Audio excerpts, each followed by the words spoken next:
The rain hammered down like 1,000 fists on the cracked asphalt of Route 17, turning the empty highway into a slick river of regret. It was just past midnight, the kind of hour when the world feels abandoned, and 16-year-old Mia Reynolds staggered along the shoulder, her soaked hoodie clinging to her like a second skin. Her breaths came in ragged gasps, the world blurring at the edges from exhaustion and whatever shadows chased her from the dim lights of Willow Creek behind. She'd run, far and fast, from the foster home that wasn't a home, from hands that gripped too tight and voices that promised safety but delivered only echoes of fear.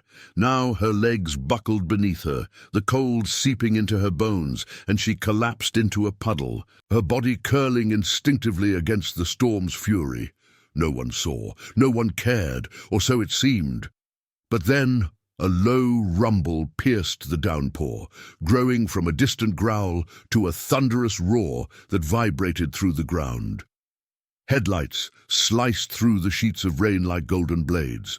Not one or two, but dozens, 43 in all, a phalanx of chrome and leather cutting through the night. They didn't speed past, they slowed, engines purring with controlled menace, forming a perfect circle around the fallen girl. A wall of motorcycles, silent now, except for the patter of rain on helmets and the faint hiss of cooling exhaust. At the forefront, on a battered black Harley with faded iron promise patches sewn into the saddlebags, sat Jacob Hale. 48 years old, his face weathered like old leather, scars tracing lines from a life of roads less traveled, his eyes sharp under the brim of his rain-slicked cap, locked onto Mia's trembling form. He killed the engine first, the signal rippling through the pack like a whisper in the wind. One by one, the bikes went quiet, their riders dismounting in unison, a brotherhood forged not in blood, but in oaths sworn under desert suns. Jacob swung his leg over the seat, boots splashing into the puddle as he approached. The rain traced rivulets down his beard, mixing with the faint scent of motor oil and distant campfires that always seemed to follow him. He'd been riding since dawn, leading this convoy from the dusty outskirts of Reno, chasing ghosts of his own, a promise made 20 years ago to a brother-in-arms, lost to the sands of some forgotten war. "Watch over the lost ones," Elias had said, his voice fading in a field hospital tent, blood staining the letters of their pact. Jacob had buried that vow deep under layers of miles and regrets, but tonight something pulled him here, to this forsaken stretch of road. Maybe it was the storm, or the way the lightning cracked like a judge's gavel. He knelt beside Mia, his gloved hand hovering before gently touching her shoulder. "Easy, kid," he murmured, voice gravelly from years of wind and whiskey. "You're safe now." The other riders, veterans, mechanics, wanderers, who'd found purpose in the rumble of engines, formed a human shield against the gale. There was Lena, the sharp-eyed nurse with tattoos of blooming roses on her arms, pulling a thermal blanket from her saddlebag. Beside her, Marcus, broad-shouldered and quiet, scanned the horizon for threats, his hand resting on the handlebars like a sentinel. They weren't angels in leather. They carried the weight of their own scars, lost families, betrayed trusts, battles that left hollow victories. But in this moment, under the relentless rain, they were a fortress. Mia stirred, her eyes fluttering open to the surreal sight, towering figures in slickers, faces obscured by visors, yet their presence warm against the chill. Panic flickered in her gaze, but Jacob's steady voice anchored her. "Name's Jacob. We saw you go down. What's got you out here alone?" She coughed, water spilling from her lips, words tumbling out in fragments. The group home. I couldn't stay. The director said I'd be sent away if I talked. But it hurts. Everything hurts." Her voice cracked, not on details, but on the raw edge of survival. Jacob's jaw tightened. He'd heard stories like hers before. Echoes of his own youth in the shadows of broken systems. The Iron Promise wasn't just a club, it was a covenant, born from Elias's dying wish to shield the vulnerable from the world's cruelties. Tonight, that promise stirred awake. As Lena wrapped the blanket around Mia, checking for signs of distress without prying, Jacob stood, signaling to the group. "We ride with her. Nearest shelter's the old mill in Pine Hollow. 20 miles. Keep it tight." The engines ignited again, a symphony of restrained power, but this time one bike carried a passenger. Mia, perched behind Jacob, her arms tentative around his waist. The convoy reformed, parting just enough to let her bike through the center, then closing ranks like armored knights. Rain lashed their faces, but the warmth of shared purpose cut through it. Jacob felt the weight of her trust, fragile as a spark in the wet, and something in his chest unclenched, a long-forgotten ember reigniting. They rolled into Pine Hollow as the storm began to break, the first hints of dawn painting the sky in bruised purples. The mill loomed ahead, its weathered timbers a haven for travelers like them. But as they pulled up, headlights caught on a figure lurking by the tree line. A man in a rumpled suit, phone to his ear, his eyes narrowing at the arriving horde. Jacob's instincts prickled. This wasn't coincidence. Mia tensed behind him. "That's him," she whispered, "the one from the home. He followed me." The wall of motorcycles reformed, engines idling low, a silent warning. Jacob dismounted, helping Mia down, his hand firm on her elbow. "Stay close." The man, Director Harlan by the badge glinting on his lapel, stepped forward, feigning concern. "Miss Reynolds, you can't just run off. There are rules.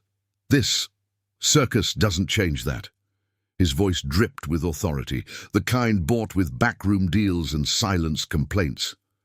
Jacob met his gaze, unyielding. "Rules bend for the broken ones. You got 5 minutes to explain why you're stalking a kid in the rain, or we make our own justice."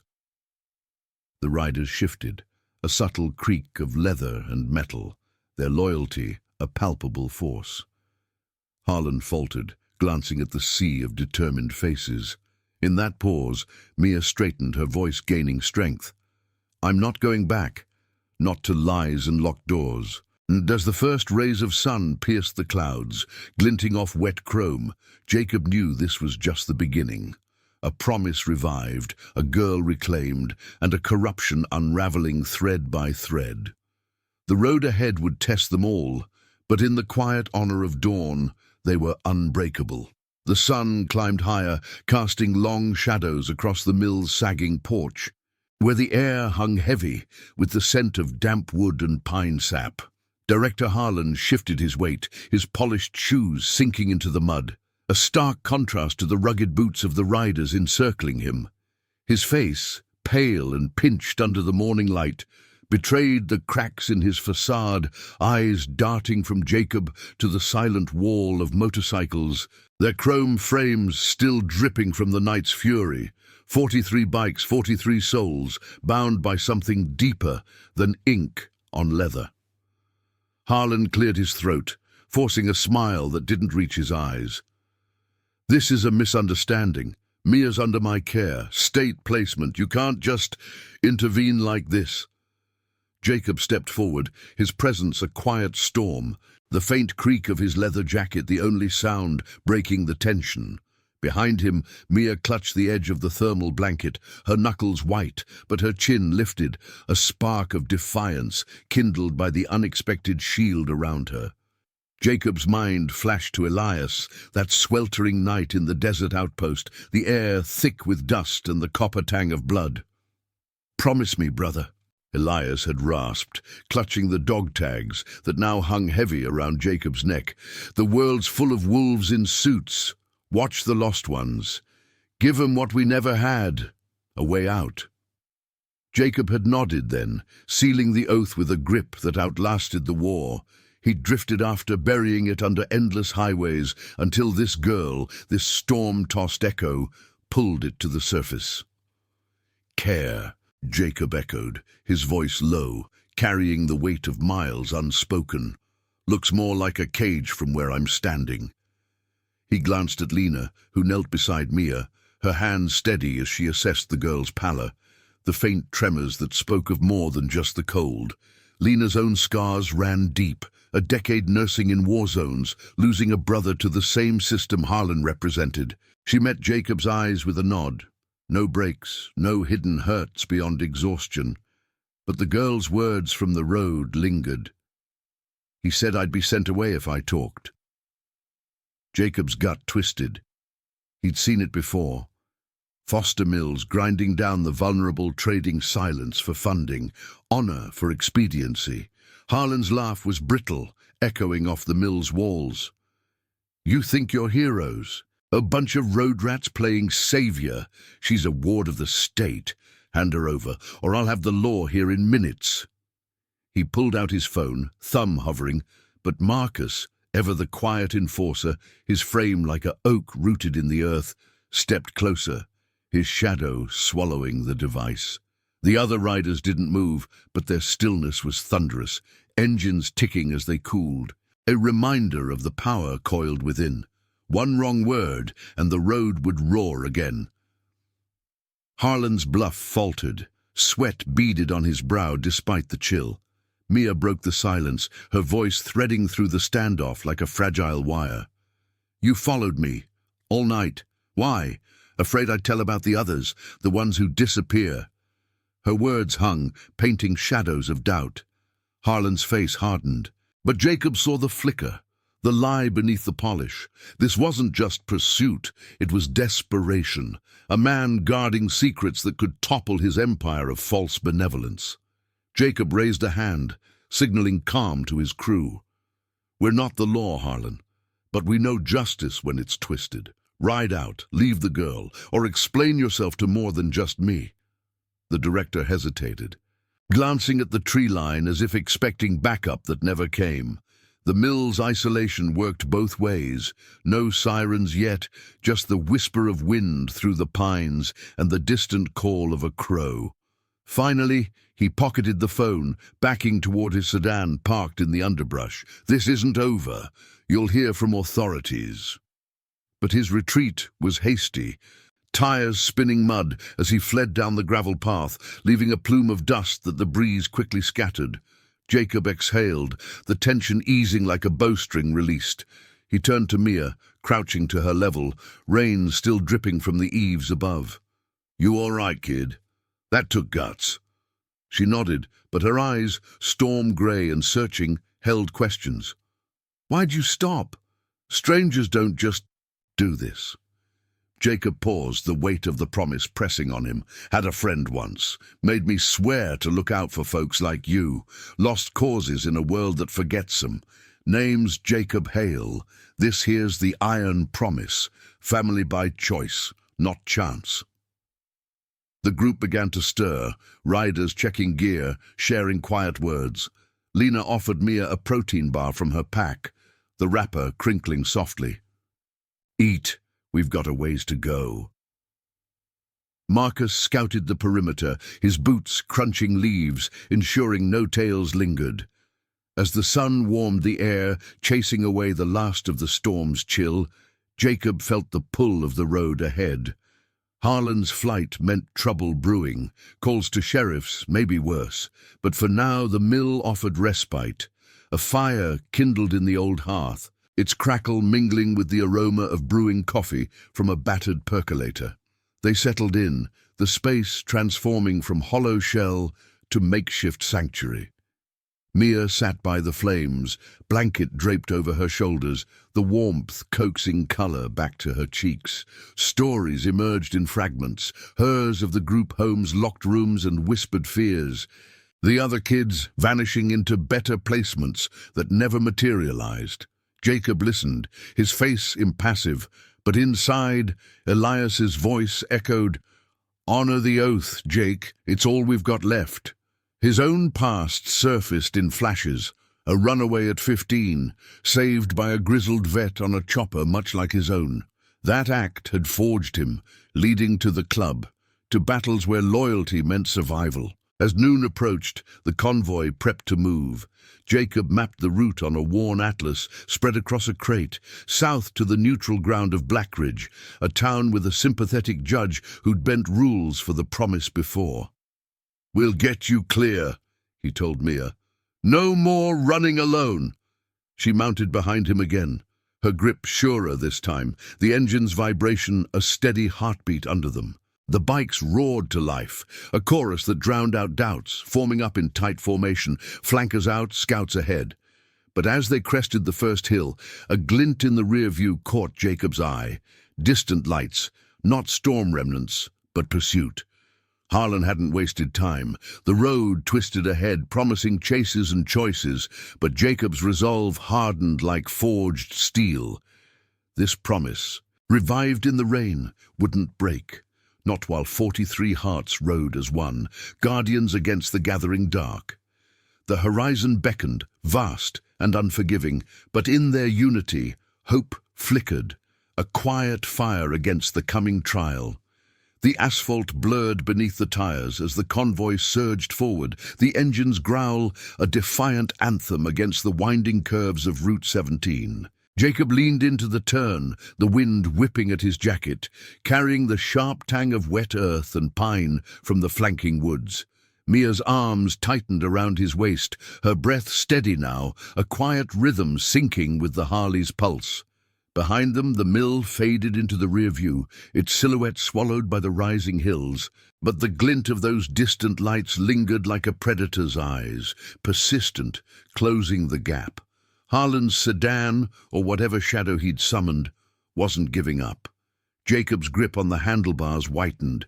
He'd led chases before, back in the days when borders blurred and oaths were tested in fire, but this felt different, personal. A thread of corruption pulling at the fragile safety they'd woven around the girl.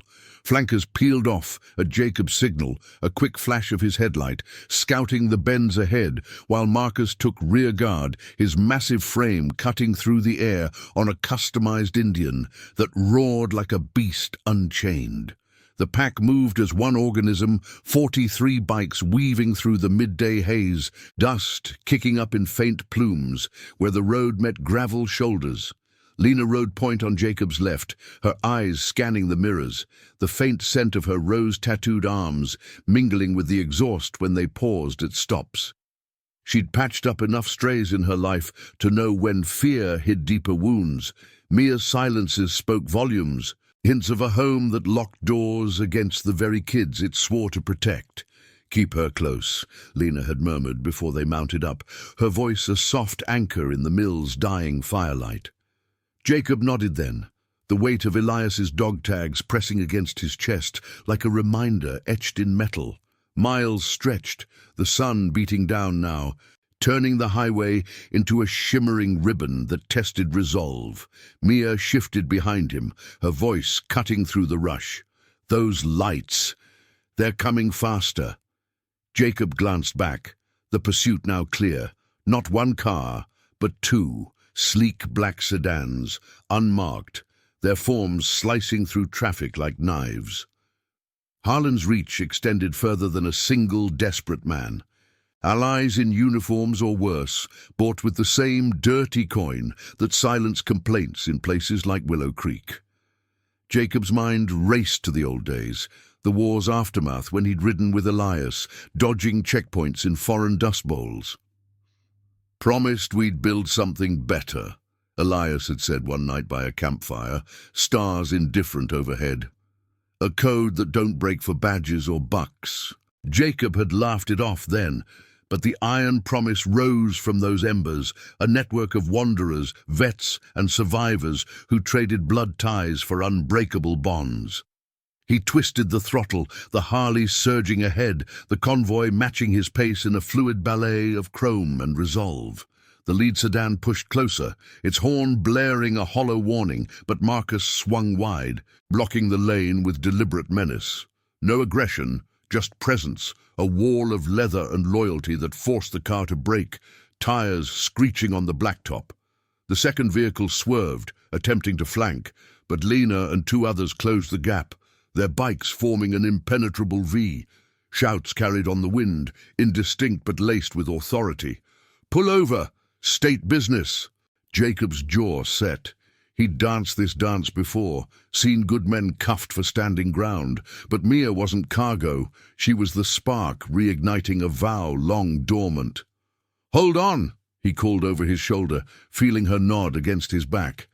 The chase crested a rise, the road dipping into a valley where the river ran parallel, its waters churning silver under the sun. Jacob spotted the turnoff, a forgotten service road to Blackridge, lined with overgrown ferns and the faint hum of cicadas. "Take the cut!" he bellowed into the wind, the signal rippling through hand gestures and flashes. The pack diverged, engines harmonizing in a controlled frenzy, peeling onto the narrower path while the sedans hesitated at the fork. Gravel spat under tires, the convoy bouncing over ruts, branches scraping like whispers of caution. Mia gasped at a jolt, but her grip held firm, trust forged in the mill's hearth now tempered by motion. Behind, Marcus reported via radio crackle, "They're turning, slow, we've got distance." As the dust settled, the group reformed in a clearing by the riverbank, bikes idling low, the air thick with the earthy scent of moss and cooling metal. Jacob killed his engine, dismounting to help Mia down, her legs shaky, but eyes alight with something new, gratitude, perhaps, or the first taste of agency. The riders circled up, a loose perimeter against the tree line, faces etched with the quiet intensity of those who'd stared down worse. Lena approached, handing Mia a water bottle, the plastic crinkling softly. "Drink slow, we're not done riding yet." Mia took it, her gaze flicking to Jacob. "You didn't have to risk this, for me." Jacob knelt by the river's edge, skipping a pebble across the surface, ripples spreading like the choices ahead. "Risk's what we signed up for. Long time ago, lost a brother in a place that chewed up promises and spit out lies. He made me swear. Look out for the ones the system forgets. Elias called it the iron promise, unbendable, like the metal we ride." His voice trailed, the dog tags glinting as he pulled them free, the engraved letters worn smooth by years. Mia traced them with her eyes, a silent understanding passing. Her own story unfolded in pieces, not the horrors, but the isolation. The nights plotting escape from a director who traded kids like commodities. "There are others," she said softly. "Back there. They need this too." The radio buzzed again, Marcus confirming the sedans had backed off, circling the main road like vultures denied a meal. But Jacob knew Harlan wouldn't stop. Men like him thrived on control, unraveling at the threat of exposure. Blackridge lay 10 miles on, its sympathetic judge a beacon in the murk, a man who'd once ridden with them, trading gavel for throttle in retirement. "We get you there," Jacob said, standing, the sun warming his shoulders. "Tell your truth. Let the promise handle the rest." The group mounted up, engines stirring to life, the river's murmur fading behind. Yet as they rolled out, a new shadow loomed, not pursuit but doubt. One rider, a young vet named Tyler with eyes haunted by desert sands, pulled Jacob aside at a pause. "This could drag us all in, Jake. Badger's got long arms." Jacob met his gaze, the bond of shared battles unspoken. "That's the oath, brother. We bend for no one." Tyler nodded, resolve hardening, the family chosen knitting tighter. The road to Blackridge twisted onward, promising revelations and reckonings, the weight of 43 oaths carrying them forward. In the quiet spaces between revs, Honor whispered, "This fight was just awakening, a moral fire spreading against the gathering storm." The tires hummed over the cracked pavement of the service road, the convoy slicing through the afternoon light like a silver arrow loosed from a bow. Jacob led the pack, the Harley's frame vibrating with the steady thrum that had become Mia's reluctant lullaby, her body leaning into his back with a trust that felt both earned and fragile. The river's distant rush faded as the path widened, merging back onto the fringes of Route 17, where the hills rolled out like the folds of an old map, scarred by time and forgotten travelers. Sunlight filtered through the canopy overhead, dappling the road in shifting patterns that danced across wet chrome. But the air carried an undercurrent of tension, thicker now, laced with the faint acrid bite of exhaust from the bikes trailing in precise formation.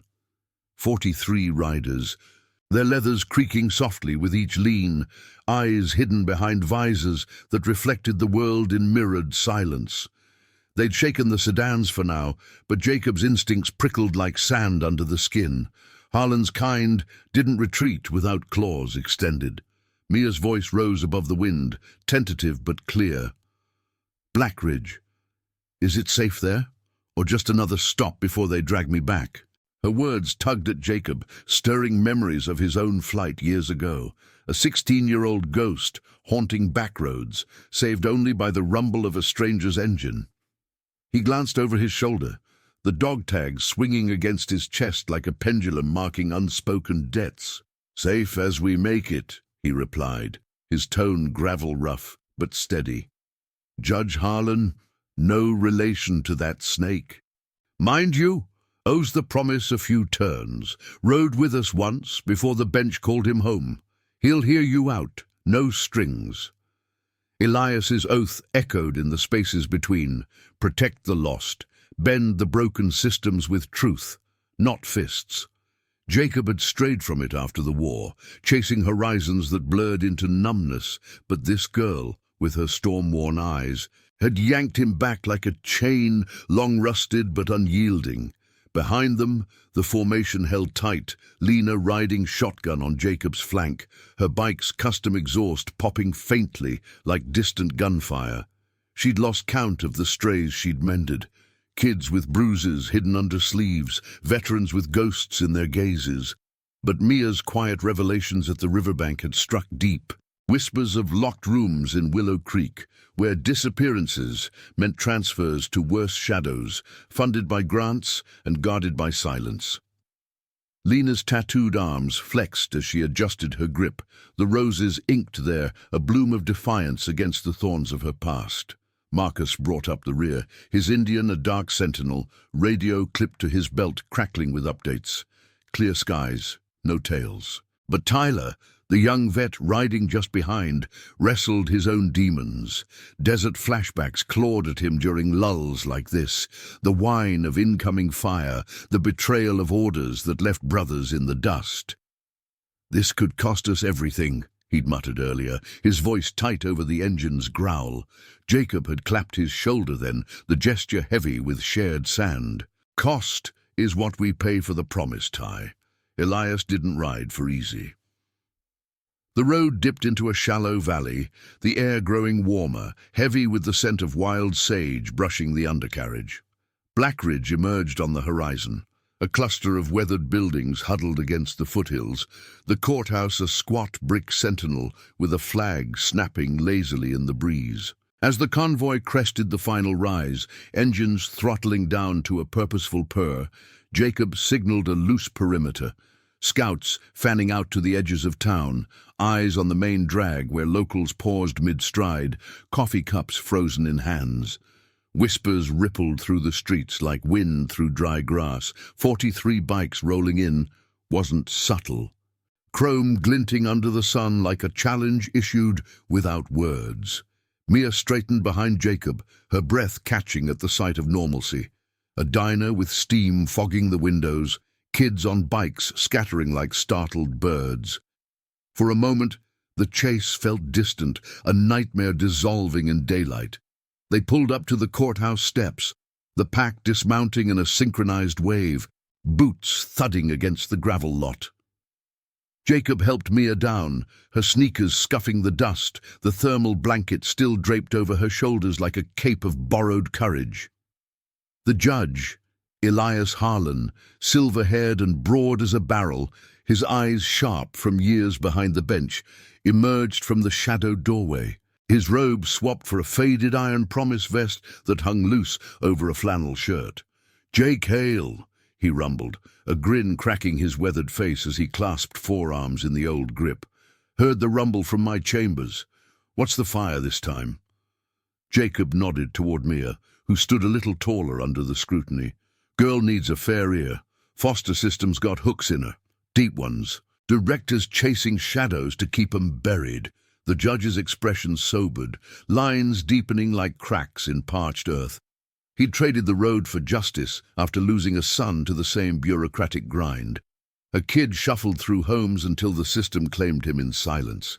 "Inside," he said, gesturing to the cool hush of the hallway where the air smelled of polished wood and old paper. Lena and Marcus flanked Mia as they entered, the rest of the crew holding the fort outside, a living barrier against prying eyes.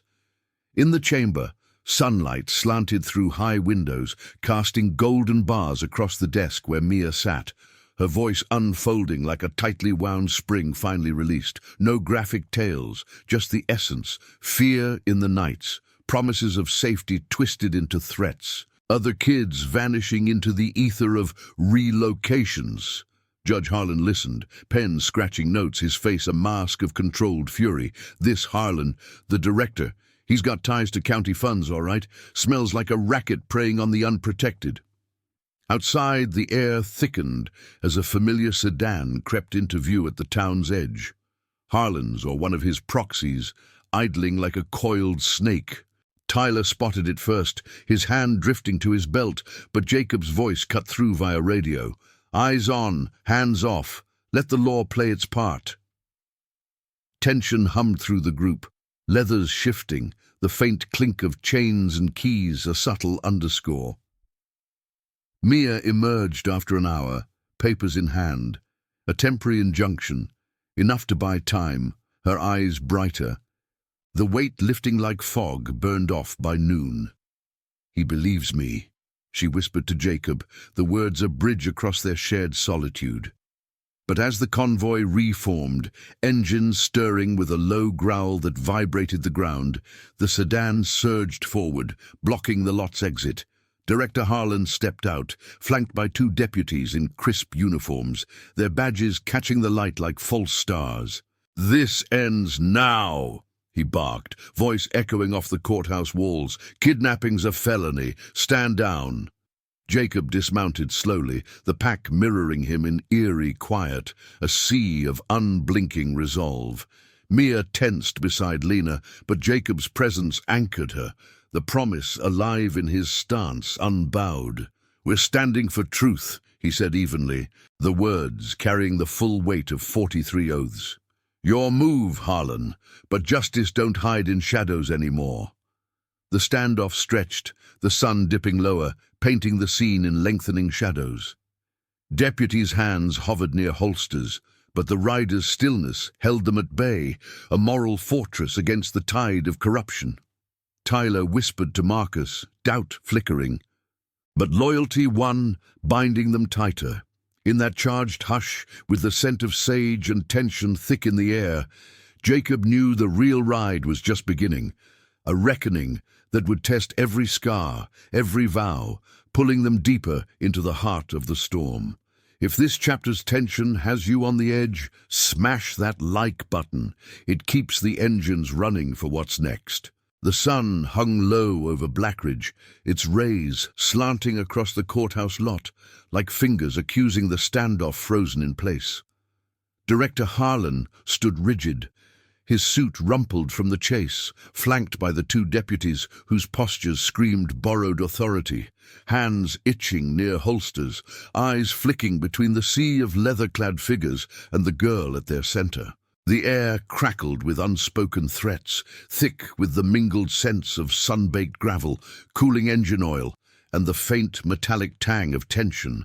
43 motorcycles formed an unyielding arc, their chrome accents glowing in the amber light. Riders dismounted and statuesque, a brotherhood etched in scars and shared silences. Jacob Hale stood at the fore, his boots planted firm, the dog tags beneath his vest a hidden talisman against the encroaching dusk. Harlan's voice sliced through the hush, sharp as a blade. "You've got no claim here, Hale. This girl's a runaway, state property. Step aside, or these good men will make you." The deputies shifted, one muttering into a radio clipped to his shoulder, the static hiss underscoring the bluff. But Jacob didn't flinch. His gaze, weathered by roads and regrets, locked onto Harlan's. Seeing the desperation beneath the bluster, a man cornered, his empire of silenced voices teetering. Mia pressed close to Lena, the nurse's arm a steady barrier, her rose tattoos vivid against the fading light.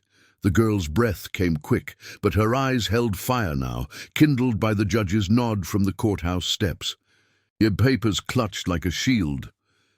"Truth's not property," Jacob said evenly, his words carrying the rumble of distant thunder, "and neither is she." The deputies advanced a step, boots crunching gravel, but Marcus moved like a shadow, positioning himself between them and the group, his broad frame a wall of quiet menace. No raised fists, no revved engines, just presence. The kind forged in foxholes and forgotten battles. Tyler, the young vet, felt the pull of old fears clawing up from his gut, the whine of desert winds echoing in his ears, but he held his ground beside Lena, the family's invisible threads binding him. Whispers rippled through the riders, fragments of past stands, oaths renewed in murmurs. Jacob's mind drifted to Elias, that final night in the outpost, the air heavy with the scent of diesel and defeat. "Build it right, Jake," his brother had gasped, pressing the tags into his palm. "A promise that don't shatter for suits or stars." Jacob had carried it like a wound, letting highways dull the ache, until Mia's collapse in the rain had ripped it open, raw and demanding.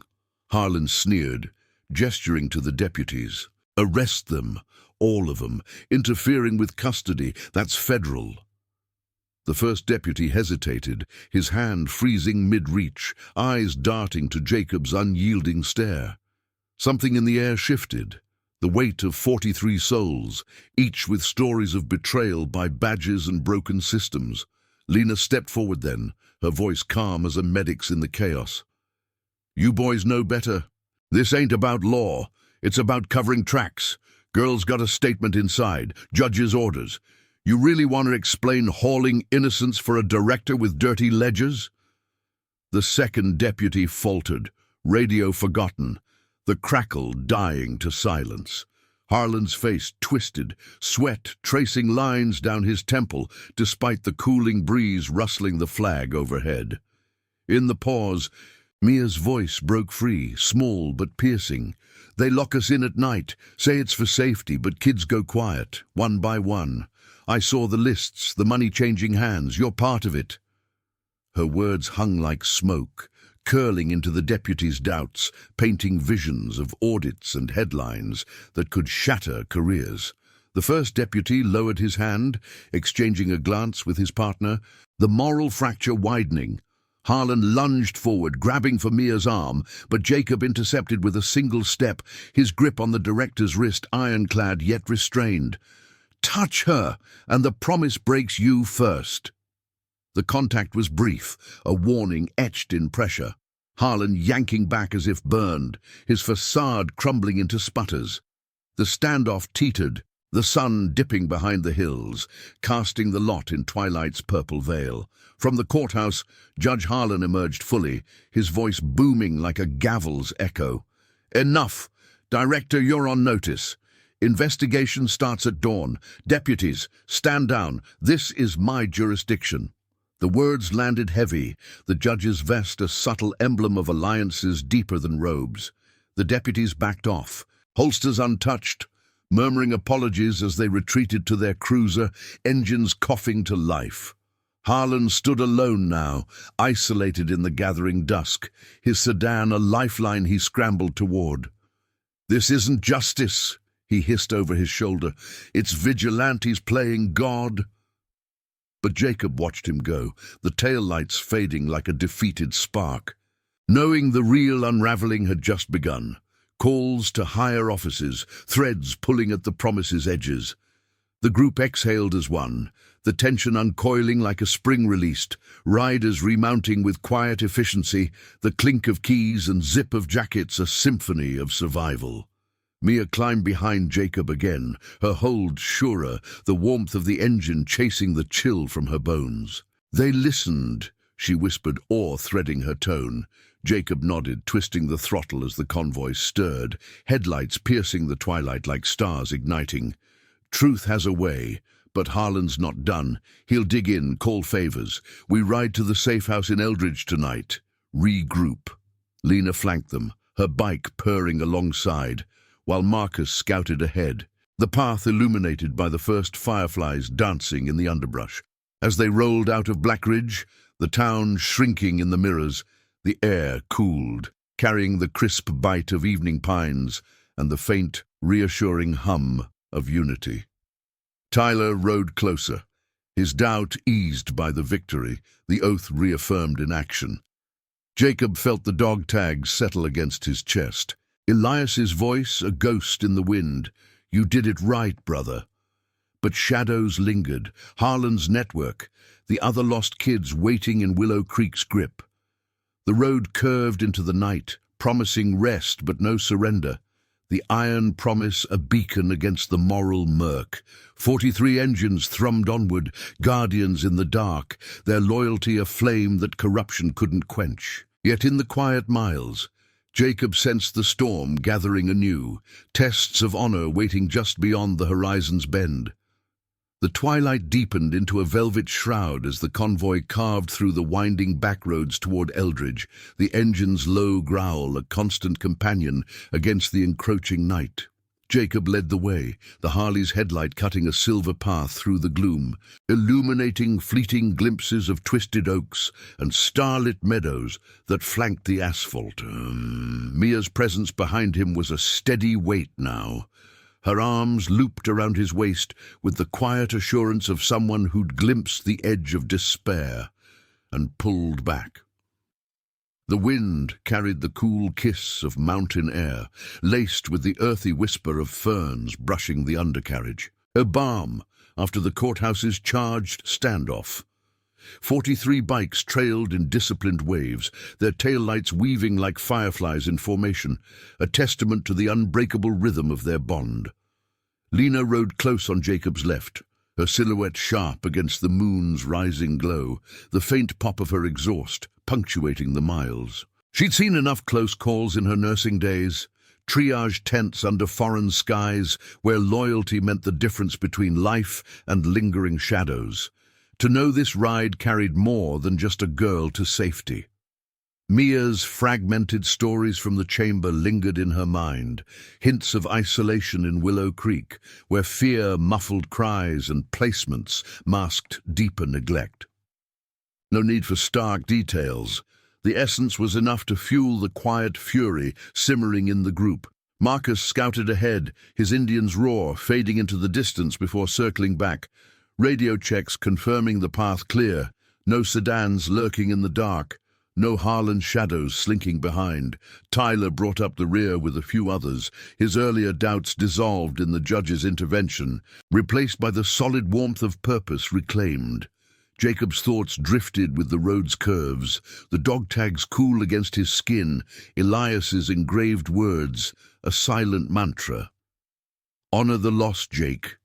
Make it iron. He'd faltered after the war, letting the promise rust under layers of solitary miles, chasing sunsets that never healed the hollows.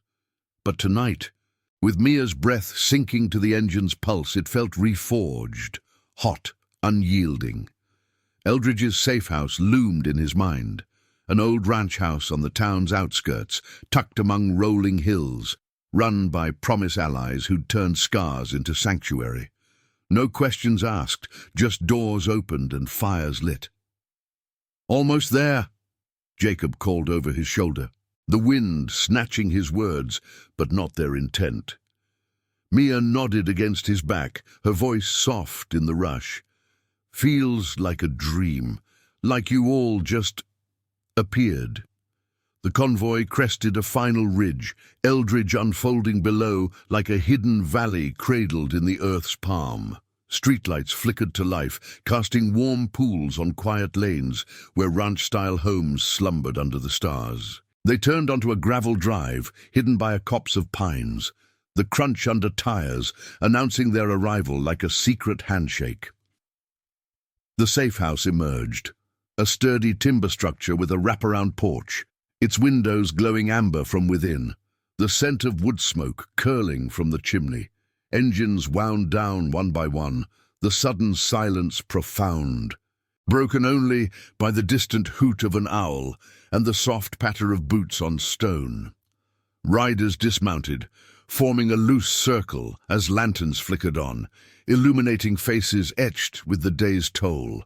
Weariness in the lines, but resolve in the eyes. Sarah, the house's keeper, a wiry woman in her 50s with silver-streaked hair and hands calloused from years tending strays, stepped out, wiping flour from her apron, the aroma of fresh bread wafting behind her. She'd been a promised widow once, losing her husband to a road too unforgiving, and now channeled that grief into haven building. "Jacob Hale," she greeted, her voice warm as hearth embers, clasping his forearm before turning to Mia. And this must be the spark that lit the ride. Mia hesitated, then stepped forward, the thermal blanket slipping from her shoulders like shed fear. Sarah enveloped her in a quick hug, no pity, just the quiet strength of welcome. Inside, the space unfolded. A great room with plank floors worn smooth, a fire crackling in the stone hearth, casting dancing shadows on walls lined with faded photos of riders long gone. The group settled in waves, some tending bikes under the stars, oiling chains and checking tires with the ritual care of kin, others gathering around the oak table, where Sarah laid out stew steaming in iron pots, its savoury notes mingling with the pine-scented air. Mia sat beside Lena, spooning broth slowly, colour returning to her cheeks as stories flowed in gentle currents. No interrogations, just shared fragments. Tyler recounting a desert patrol where a single oath saved his squad, Marcus offering a rare smile over his bowl. Jacob leaned against the mantel, nursing coffee black as midnight, watching Mia's guarded posture ease. The judge's papers lay on the table. Temporary guardianship filed under a neutral alias, enough to shield her from Harlan's grasp, while investigations peeled back the layers of Willow Creek's underbelly. As the fire popped softly, Sarah pulled Jacob aside to the porch, the night air crisp with the promise of dew. "Heard about the standoff. Harlan's calling in markers, but the judge's word carries weight. We'll get word to the other kids. Quiet channels, no traces." Jacob nodded, gazing at the star-strewn sky, the vastness mirroring the road's endless call. "She's got family now," he said, the words settling like truth. "Chosen, not given." Inside, Mia laughed at something Lena said, a light sound, fragile but real, echoing the redemption threading through their scars. By dawn's first blush, painting the hills in rose and gold, the convoy stirred anew. Bikes gleamed under the light, ready for whatever horizon beckoned. Patrols to monitor Harlan's retreat, whispers to unravel the network snaring the lost. Mia mounted behind Jacob one last time for the short ride into town, where she'd meet a counselor tied to the promise, a bridge to stability. "Thank you," she whispered as the engine hummed to life, her grip a vow of her own. Jacob revered gently, the group falling in behind, a thunderous farewell that shook the leaves. The road unfurled, carrying them forward, the iron promise unbroken, a legacy of silent courage where one girl's rescue rippled into justice for many. In the quiet aftermath, Jacob felt Elias's presence in the wind, a nod of approval from beyond the miles. Honor redeemed, loyalty eternal. The engines faded into the morning, leaving Eldridge in peace, but the fire they'd kindled burned on, a moral blaze against the world's gathering shadows. Thank you for riding this journey with us. If these tales of unbreakable promises and chosen family moved you, hit that subscribe button and turn on notifications. We've got more stories of quiet heroism waiting on the horizon.